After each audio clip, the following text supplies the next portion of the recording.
राधे राधे भक्तों, सब भक्तों को राधे राधे, हरे कृष्णा। तो 11 के दिन से ही चतुर्मास चालू हो जाता है और 11 देवशनी एकादशी 17 जुलाई को है और उसी दिन से चतुर्मास चालू हो जाता है, यानी कि शुरू हो जाता है। तो चतुर्मास में हमें चतुर्मास 2024 17 जुलाई को शुरू हो रहा है। इस दौरान आपको किन कार्यों को करना चाहिए और किन कार्यों को नहीं करना चाहिए, तो वो हम आपको बताएंगे।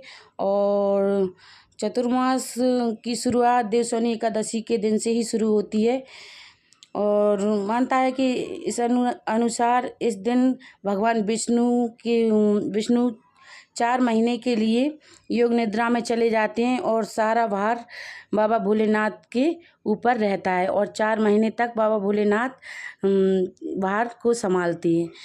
और इसलिए सावन में भाद्रपद अगहन और कार्तिक महीने को चतुर्मास के नाम से ही जाना जाता है। और चतुर्मास के 4 महीने के दौरान आपको किन कार्यों को करने से लाभ होगा और किन कार्यों को करने से लाभ नहीं होता, तो हम वही जानेंगे। चतुर्मास का समय है आत्माधिक धार्मिक और बहुत ही शुभ रहता है माना जाता है और इस दौरान शुभ मंगलिक कार्य को करने से हमारे अच्छा वो रहता है हमें, और इसलिए हमें भाव से ईश्वर की आराधना करनी चाहिए। और इस समय हमें चतुर्मास के दौरान धार्मिक पुस्तकों का अध्ययन करना चाहिए और इससे हमें लाभ होता है और आपकी मानसिक स्थिति भी सुधार होता है। और इस अवधि में भगवान विष्णु के मंत्रों का भी जाप करना चाहिए। सत्यनारायण की कथा सुनने से भी हमें लाभ होता है और इसके साथ ही हमें भगवान विष्णु का सहस्त्रिक नाम का भी पाठ भी कर सकते हैं। और इस समय हमें योग ध्यान से भी शुभ फलों का भी प्राप्ति होती है। सुबह और शाम को हमें प्रणाम करना चाहिए और मंत्र का जाप करना चाहिए। मंत्र है ओम मंत्र का ही जाप कर सकते हैं। और साथ ही हमें आप यज्ञ दान और यह कार्य भी करना बहुत ही अच्छा रहता है और दान पुण्य करना चाहिए। अन्न का दान, वस्त्र का दान, तो हम ऐसे कार्य कर सकते हैं। इससे हमारे घर में सुख समृद्धि बनी रहती है दान पुण्य करने से।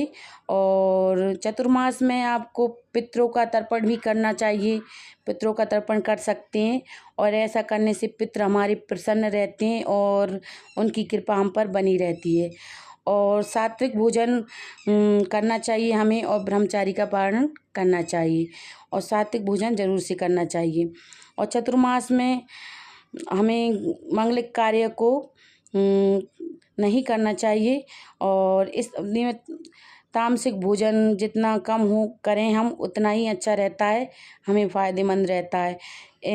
इस महीने में हमें दूध दही अचार और पत्तेदार सब्जी भी नहीं खाना चाहिए और नए वस्त्र की खरीदारी नहीं करना चाहिए हमें इस चतुर्मास में। और हमें हमारी गलत विचारों को नहीं लाना चाहिए हमारे अंदर और बड़े बुजुर्गों का अपमान नहीं करना चाहिए हमें चतुर्मास में।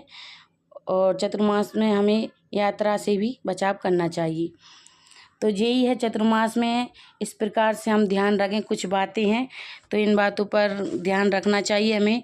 चतुर्मास में भगवान योग निद्रा में चले जाते हैं, इसलिए ये कार्य नहीं करे जाते हैं। तो ये जो कुछ बातें हैं इनको ध्यान में रखते हुए हमें करना चाहिए। तो यही है मेरी छोटी सी वीडियो, और वीडियो को लाइक शेयर और सब्सक्राइब ज़रूर से करें। और घर में हम पूजा करते हैं वो पूजा हमें रोज़ करना चाहिए और भगवान का जाप हमें ज़रूर से करना चाहिए। अगर हो सके तो आप माला जाप करें, भगवान का नाम लें। तो आप भगवान का नाम जाप में कृष्ण का भी जाप कर सकते हैं, राधा का भी जाप कर सकते हैं। तो इस प्रकार से हम चतुर्मास में कुछ बातों का ध्यान रखेंगे तो बहुत ही अच्छा रहेगा। और हमारे 4 महीने बहुत अच्छी तरीके से निकल जाएंगे। चतुर्मास में हमें बस छोटी छोटी बातों का ध्यान रखना है और हमें मंत्रों का जाप जरूर से करना है, और हम घर में जो पूजा करते हैं वो पूजा हमें ज़रूर से करना चाहिए, और भोलेनाथ की सेवा हो उतनी कर सकें तो वो करना चाहिए हमें भोलेनाथ की। तो हम इस प्रकार से हमने आपको बताई हैं, वही आप कुछ बातें हैं तो उनको आप ध्यान में रखते हुए आप इस प्रकार का आपकी दिनचर्या बनाएं चतुर्मास में, और इसी प्रकार से करें और कुछ बातों को ध्यान रखें। तो देखिए हमारी ये छोटी सी वीडियो थी, और अगर आपको पसंद आई हो तो ज़रूर से चैनल को सब्सक्राइब करें और शेयर भी करें। और हमारी जो कुछ बातें हैं वो अगर आपको अच्छी लगती हैं, समझ में आती हैं, तो हमें ज़रूर से कमेंट में लिख कर बताएं। राधे राधे।